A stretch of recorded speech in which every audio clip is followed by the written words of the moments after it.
나이다. 아멘. 네, 오늘 애통하는 자는 복이 있나니라는 제목으로 하나님 말씀을 전하기 원합니다. 오늘 본문은 이제 나오미와 룻이 베들레헴에 도착한 장면입니다. 베들레헴에 도착한 이 두 여인을 맞이한 사람들은 먼저 베들레헴의 여인들이었습니다. 루키 화자는 오늘 이 장면을 베들레헴의 여인들과 또 나오미 사이에 일어난 몇 가지의 대화를 중심으로 묘사하고 있습니다. 오늘 이 대화에서 특별히 우리는 나오미의 애통하는 심령을 그리고 애가를 부르는 것을 함께 생각해 보고자 합니다. 성경에서는 이처럼 애통하는 심령을 가진 자들, 애가를 부르는 자들이 많이 등장합니다. 특별히 시편은 우리가 흔히 하나님을 찬양하는 성경이라고 생각하지만 사실 조금만 들여다보면 시편 150편 중에 하나님을 찬양하는 성경이라고 하는 찬양시는 41편인 반면에 애가를 부르는 애가시는 총 54개가 될 정도로 시편에 애가라는 찬양이 많이 등장합니다. 심지어 성경의 각 권 중에 예레미야 애가라는 성경이 있을 정도이고, 오늘 설교의 제목처럼 예수님도 팔복 중에 애통하는 자에게 복이 있나니 라고 말씀하셨으니 애통, 애가는 성경에 등장하는 정말로 중요한 주제이다 라고 할 수 있겠습니다. 그럼에도 불구하고 오늘날 우리에게 애통이라는 주제는 굉장히 낯설어 보이는 주제입니다. 왜냐하면 우리는 그동안 항상 기쁘고 항상 희망에 넘쳐하며 항상 감사하고 항상 찬양하는 모습만이 신앙의 모습이라고 생각해왔기 때문입니다. 그런데 여러분, 우리의 삶을 조금만 돌아보면 때로는 슬프기도 하고 때로는 절망 가운데서 가슴속에서 올라오는 불평을 멈출 수 없고 때로는 하나님께 정말로 버림받았다라고 느끼는 때가 있는 그런 때도 있죠. 그런데 이렇게 슬프면서도 기쁜 척을 하고 절망 가운데 있으면서도 희망이 넘치는 척을 하고 불평하면서도 찬양하는 척하는 것은 믿음이 아니라 위선이지요. 성경은 그 어디에도 이런 위선적인 거짓 경건을 장려하고 있지 않습니다. 오히려 성경은 오늘 본문처럼 정직하게 애통한 상황에서 애가를 부를 것을 권하고 있습니다. 저는 요즘 저희 대학부 지체들과 함께 하박국서를 나누고 있습니다. 우리는 하박국 하면 마지막 찬양, 무화과 나무 잎이 마르고 포도 열매가 없으며 외양간 송아지가 없고 논밭에 식물이 없어도 나는 여호와로 말미암아 찬양하리라 라는 이 마지막 찬양만 기억하지만, 그런데 하박국 선지자가 이 찬양을 부르기까지 그가 이전에 얼마나 많은 애가를 부르고 있었는지 성경은 신실하게 기록하고 있습니다. 사랑하는 성도 여러분, 우리가 함께 보고 있는 이 룻기에서 룻은 헌신의 모델로 소개되고 있다면 그의 시어머니 나오미는 정직의 모델로 소개되고 있습니다. 오늘 이 정직의 모델인 나오미가 자기 고향으로 돌아가서 고향 사람들을 보자마자 마치 쏟아내듯이 그동안 참아왔던 슬픔을 토해내면서 애가를 부르는 이 장면을 통해 정직하게 하나님 앞에 나아가시는 저와 여러분들이 되시기를 간절히 바랍니다. 애통하는 심령이 빠진 피상적이고 위선적인 모습이 아니라 우리 있는 모습 그대로를 받아주시는 신실한 하나님 앞에 정직하게 나아가 죄사함을 받고 또 위로와 치유의 손길을 경험하시는 저와 여러분들이 되시기를 간절히 소망합니다. 먼저 19절에 보면 마침내 두 여인이 베들레헴에 도착한 이야기로 오늘 본문이 시작되고 있습니다. 이에 그 두 사람이 베들레헴까지 갔더라 라는 이 말 속에는 사실 수많은 이야기들이 담겨 있죠. 우리가 앞서 살펴본 것처럼 먼저 세 사람이 떠났는데 한 사람은 고향으로 돌아가고 두 사람만 남은 이야기, 또 두 사람이 남았는데 서로가 서로를 위하면서 하나님의 사랑, 내가 죽어도 당신만은 살아야 합니다라는 이 헤세드를 베풀면서 아름다운 장면을 연출했던 어느 길 위에서의 이야기 등등이 담겨져 있습니다. 그러니까 룻기 1장에서 우리에게 보여주고 싶은 것은 나오미가 그 어려운 상황 속에서도 며느리에게 베푼 헤세드가 끝이 아니라는 것입니다. 나오미가 자신을 복양할 수 있는 마지막 희망인 며느리들을 잡아두지 않고 보내면서 고향으로 돌아가 새로운 가정을 꾸리기를 여호와의 이름으로 축복하고, 그 와중에 또 룻은 떠나기를 거부하면서 어머니의 백성이 내 백성이 되고 어머니의 하나님이 내 하나님이 되리라는 이 아름다운 장면으로 1장이 좀 끝나면 좋겠는데, 또 다른 장면을 우리에게 보여주고 싶어 합니다. 그 장면은 나오미가 애가를 부르는 장면입니다. 이 애가를 먼저 19절 하반절에 이렇게 이야기합니다. 베들레헴에 이를 때 온 성읍이 그들로 말미암아 떠들며 이르기를 이가 나오미냐 하는지라 라고 시작하고 있습니다. 여기서 온 성읍이 떠들었다 라고 말하고 있지만, 사실 이 표현은 베들레헴의 모든 사람들이 다 나오미를 보기 위해 나왔다는 말이 아니라 베들레헴의 입구에 있던 몇몇 여인들을 이야기하는 것이라고 할 수 있습니다. 왜냐하면 떠들며 말했다라는 말을 직역하면 그녀들이 떠들며 말했다가 되는데, 그 여인들의 반응이 결국 베들레헴에 있는 모든 사람들의 반응을 대표하는 것이었기 때문에 그냥 온 성읍이 떠들며 말했다라고 말씀하고 있는 것이죠. 그렇다면 이렇게 온 성읍의 반응과도 같은 이 여인들의 반응은 지금 어떠합니까? 먼저 이가 나오미냐라고 자기들끼리 떠들지요. 이렇게 보면 마치 베들레헴 여인들이 모든 것을 잃고 돌아오는 나오미의 모습을 보면서 비꼬는 것처럼 들리지만 사실 그렇지 않습니다. 본문에서 떠들며라고 번역된 동사는 구약에서 총 6번 등장하는데 대부분 기쁜 환호성으로 번역됩니다. 사무엘상 4장 5절에 보면 언약궤가 이스라엘에 들어올 때 환호했던 떠듬이 이 떠듬이고, 또 열왕기상 1장 45절에 솔로몬이 왕위에 오를 때 기쁜 환호성의 떠듬이 바로 여기에 떠들며와 동일한 단어입니다. 그러니까 지금 베들레헴 여인들은 10여 년 만에 나타난 나오미를 보고 그녀가 어떤 일을 당했는지 모르지만 마치 언약궤가 들어오는 것처럼, 마치 왕이 승전가를 부르면서 들어오는 것처럼 그녀를 격정적으로 반가워하며 맞이하고 있는 대목이라고 할 수 있겠죠. 성도 여러분, 이 환호하는 맞이함 다음에 나오미의 애가입니다. 나오미가 지난 10여 년의 모압에서의 생활 동안 어쩌면 이방 사람들 앞에서 약한 모습을 보이기 싫어서 꾹 참고 있다가, 한 번도 울지 않고 있다가 이제 자신의 고향 사람들을 보고 애통하는 심령을 쏟아내는 모습 이전에 베들레헴 사람들의 맞이함이 먼저입니다. 이것이 룻기가 우리에게 보여주고 싶어하는 또 하나의 헤세드, 하나님의 사랑입니다. 하나님은 자신의 재산을 전부 탕진하고 돌아온 둘째 아들이 돌아올 때 버선발로 뛰어나가 맞이해 주시는 사랑의 하나님이시죠. 그의 잘잘못을 따지기 이전에 그가 돌아왔다는 사실 하나만으로 너무 좋아서 온 동네 사람들을 불러다가 잔치를 여시는 분이 우리 하나님 아버지이십니다. 그리고 우리는 그 사랑을 먼저 받은 첫째 자녀들이죠. 어제 우리 교회에 오신 지 얼마 안 된 성도님들과 함께 학습 교육을 함께 했습니다. 그분들과 함께 공부하는 시간이 얼마나 가슴 벅차고 귀한 시간이었는지 모르겠습니다. 하나님 품으로 돌아온 너무나도 소중하고 귀한 성도님들과 함께 공부하는 것이 저에게는 정말로 큰 기쁨이 되었습니다. 사랑하는 성도 여러분, 우리는 이미 그 사랑을 먼저 받은 자들입니다.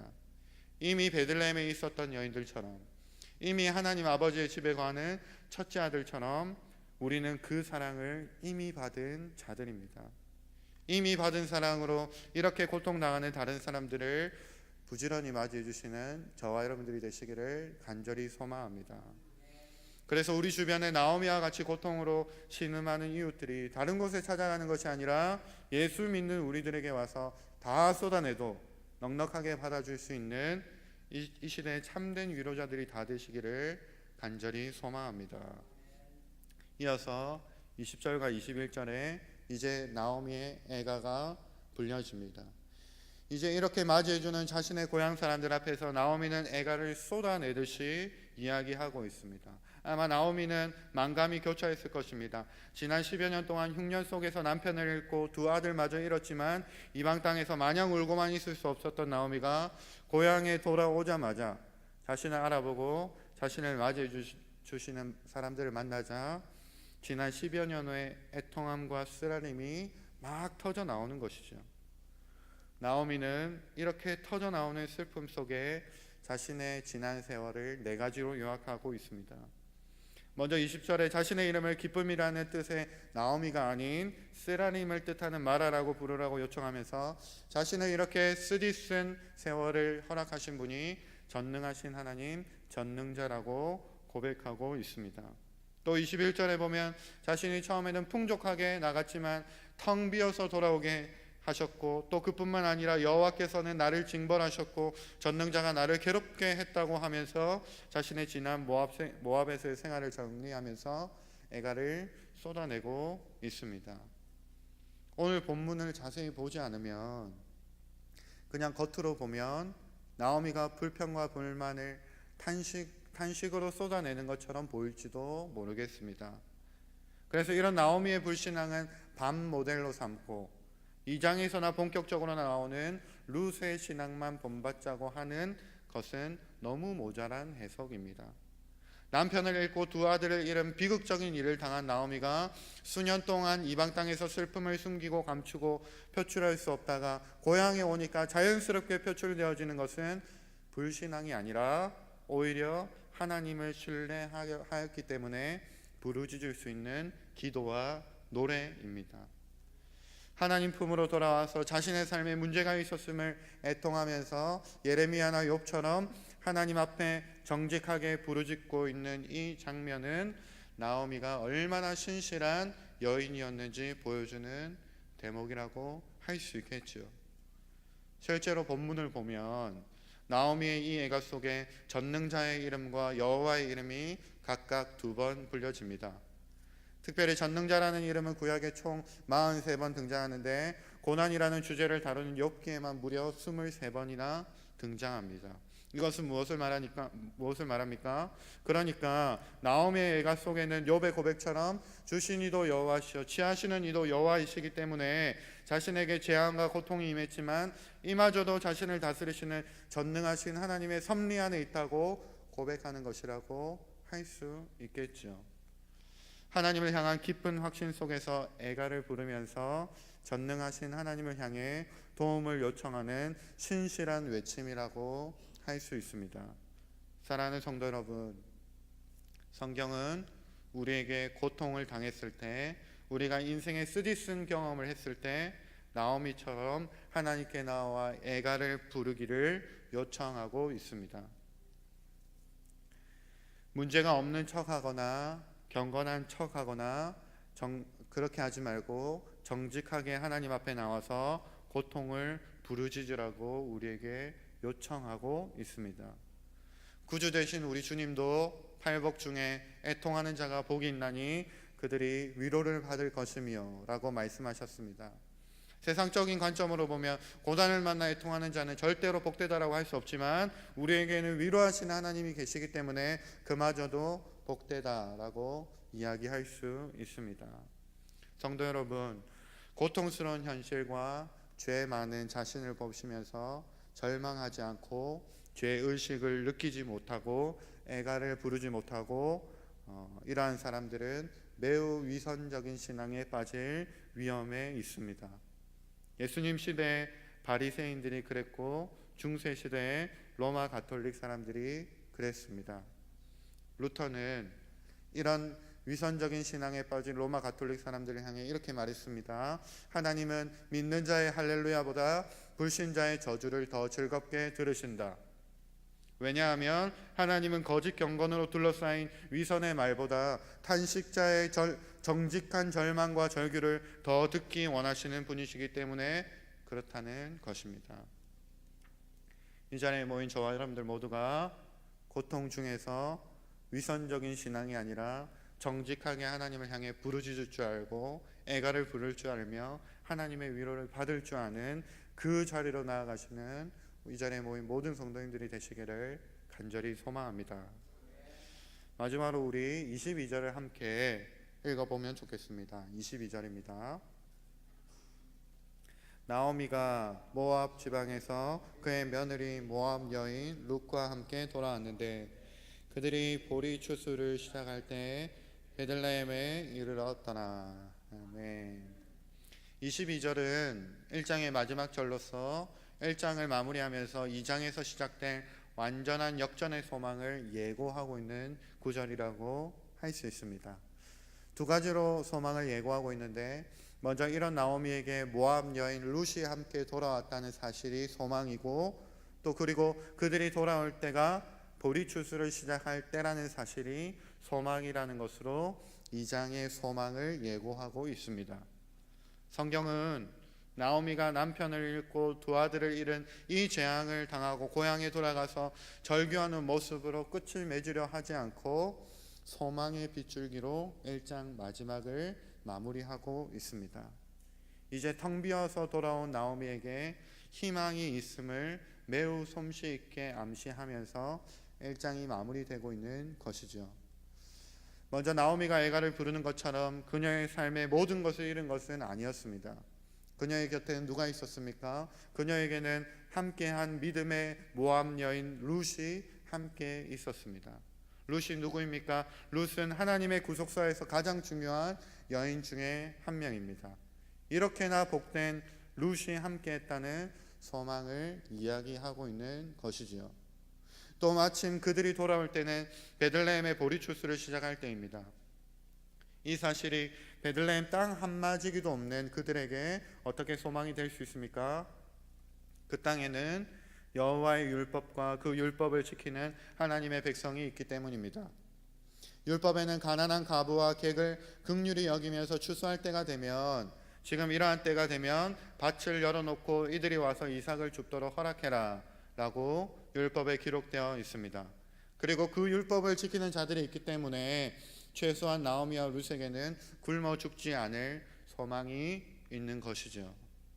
그리고 1장 1절과 비교해서 보면 1장 1절에 보면 그 땅에 흉년이 드니라 라는 말로 이 룻기를 시작했는데, 이것과 오늘 마지막 절에 보리 추수가 시작되는 때라는 말이 극적으로 대조되면서 절망으로 시작된 이야기가 이제 희망의 전주곡이 울리고 있음을 보여주고 있습니다. 사랑하는 성도 여러분, 성경에서 때를 이야기하면서 우리에게 보여주고 싶어 하는 것이 있습니다. 그것은 하나님의 때와 우리의 때는 너무나도 다르다는 것입니다. 흔히 우리는 인간의 때를 카이로스라고 하고 하나님의 때를 크로노스라고 하는데, 이처럼 하나님의 시간표와 우리의 시간표는 다릅니다. 때로 우리가 볼 때 응답이 너무 늦는 것 같고 너무 더딘 것 같지만, 하나님이 주관하시는 때 안에서는 절대로 그의 백성들을 실망시키지 않는 것이 하나님의 때입니다. 시간만 다를 뿐이지 소망 대신 하나님이 역사하지 않았던 순간은 한순간도 없던 것이죠. 룻기 1장에서 비록 나오미는 비통한 쓰라림을 쏟아내지만 결국 마지막 절에 보란듯이 보리 추수가 시작할 때 그들이 왔다라고 소망을 이야기합니다. 하나님의 때가 가까이 왔고 하나님의 때가 시작되기만 하면 아무 소망 없어 보이는 삶에도, 심지어 남편을 잃고 두 아들을 잃었던 이 여인의 삶에도 역전이 일어나기 시작하고 소망이 시작되기 시작하고 우리를 향한 하나님의 때가 이제 시작되었다라고 선언하는 것이 성경의 우리의 인생을 향한 선언이지요. 사랑하는 성도 여러분, 이 소망 위에 굳게 서시는 저와 여러분들이 되시기를 간절히 소망합니다. 하나님의 역사하시는 때는 우리가 생각하는 시간표와 다르지만 일단 하나님이 역사하기 시작하면 참된 변화가 일어나고 삶의 역전이 일어나고 소망이 시작된다는 것을 굳게 믿으시고 그 위에 서시는 저와 여러분들이 되시기를 간절히 소망합니다. 이제 말씀을 맺기 원합니다. 오늘 본문은 나오미를 환희하며 맞이하는 베들레헴의 여인들의 모습과 또 그 고향 사람들을 보면서, 그렇게 맞이해주는 여인들을 보면서 애통함을 쏟아내는 나오미의 애가와 또 이런 나오미에게도 소망이 있음을 암시하는 모습으로 묘사하고 있습니다. 저는 이 모습이 우리가 회복해야 할 교회의 참된 모습이라고 생각합니다. 서로의 삶을 따뜻한 하나님의 사랑으로 먼저 맞이해주고 그 속에서 표면적이고 형식적인 삶의 이야기들 뿐만 아니라 정말로 자신의 깊이 있는 이야기, 깊은 고통을 함께 나눌 수 있는 공동체, 또 그 가운데서 하나님의 소망을 함께 바라볼 수 있는 공동체의 모습이 우리가 회복해야 할 교회의 모습이라고 생각합니다. 시대가 가면 갈수록 개인주의 성향이 극심해지고 혼자 있을 때가 가장 행복하다라고 말하는 불행한 시대, 이 시대 가운데 소망은 어디에 있습니까? 소망은 교회에 있습니다.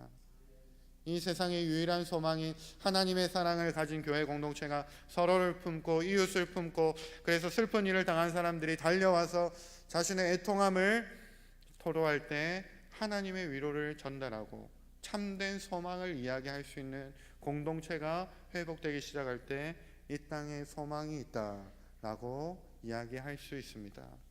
이 아름다운 장면이 우리 공동체 안에서도 일어나기를 간절히 소망합니다. 정직한 삶의 고백이 일어나고 그 가운데 하나님의 위로와 하나님의 소망을 나눌 수 있는 그러한 참된 교회의 모습이 저와 여러분들을 통해서 회복되어지시는 그러한 삶을 살아내시는 저와 여러분들이 되시기를 간절히 소망합니다. 함께 기도하겠습니다.